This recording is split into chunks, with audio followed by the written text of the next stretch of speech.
Hi guys, ഇന്ന് അമ്മേൻ്റെ വീട്ടിൽ ഹൗസ് വാമിങ് ആട്ടോ. എന്ന് വെച്ചാൽ എൻ്റെ അമ്മമ്മേൻ്റെ വീട്. അപ്പോൾ എന്താ ഇവിടെ 3 റൂമുകളാട്ടോ ഇവിടെ ഉള്ളത്. 3 റൂം നല്ല വിശാലമായിട്ടുള്ള റൂമുകളാണ് കേട്ടോ. കാണാം, നല്ല വിശാലമായിട്ടുള്ള റൂമുകളാണ്. ഇതേപോലെ തന്നെയാണ് ബാക്കി 2 റൂമുകൾ കേട്ടോ. അത് നിങ്ങൾക്ക് കാണാൻ പറ്റും. ഇത് ടോയ്ലറ്റാണ്. ഇതെന്ന് പറയുമ്പോൾ ഇതിൻ്റെ ഇപ്പുറത്തെ സൈഡിലായിട്ട് തന്നെയാണ് കേട്ടോ ഈ ടോയ്ലറ്റ് വരുന്നത്. അത്യാവശ്യം നല്ലൊരു ടോയ്ലറ്റാണ്. ഈ ടോയ്ലറ്റിൻ്റെ 2 ടോയ്ലറ്റാണ് അകത്ത് വരുന്നത്. പിന്നെ ഇതാണ് 2ാമത്തെ റൂം. കണ്ടോ, ഞാൻ പറഞ്ഞില്ലേ വിശാലമായിട്ടുള്ളതാണെന്ന്. അപ്പോൾ ഇതാണ് 2ാമത്തെ റൂം.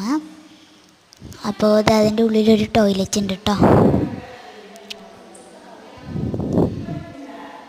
ഇതാണ് കേട്ടോ എൻ്റെ ഉള്ളിലത്തെ ടോയ്ലറ്റ്. മറ്റേ ടോയ്ലറ്റ് പോലെ തന്നെയാണ് ഈ ടോയ്ലറ്റും വരുന്നത്.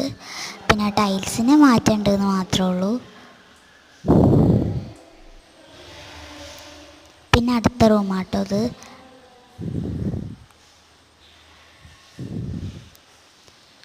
ഇതിലങ്ങനെ ടോയ്ലറ്റോ കാര്യങ്ങളോ വെച്ചിട്ടില്ല. 2 ടോയ്ലറ്റ് നമ്മൾ കോണിക്കൂടിൻ്റെ താഴെയും സ്റ്റെപ്പിൻ്റെ താഴെയായിട്ട്, അതുപോലെ തന്നെ ഒരു റൂമിൻ്റെ ഉള്ളിലോട്ടോ വെച്ചിട്ടുള്ളത്. ഇത് പിന്നെ എൻ്റെ അച്ഛൻ്റെ ഫോട്ടോ ആണ് കേട്ടോ.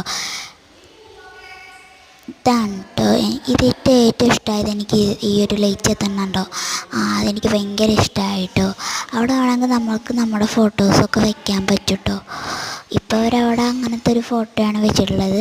അതിനെ നോക്കേണ്ട, അത് എൻ്റെ ഫോട്ടോ ആണ്. എൻ്റെ ചെറുപ്പത്തിലത്തെ ഫോട്ടോ അവിടെ അങ്ങനെ വെച്ചതായിരുന്നു കേട്ടോ. ഇതാണ് അടുക്കള. അപ്പോൾ ഇന്ന് രാവിലെ ഗണപതി ഹോമം കാര്യങ്ങളൊക്കെ തിരുമേനി വന്ന് കഴിഞ്ഞിട്ട് പോയപ്പോൾ ഞാൻ എടുത്തതാണ്.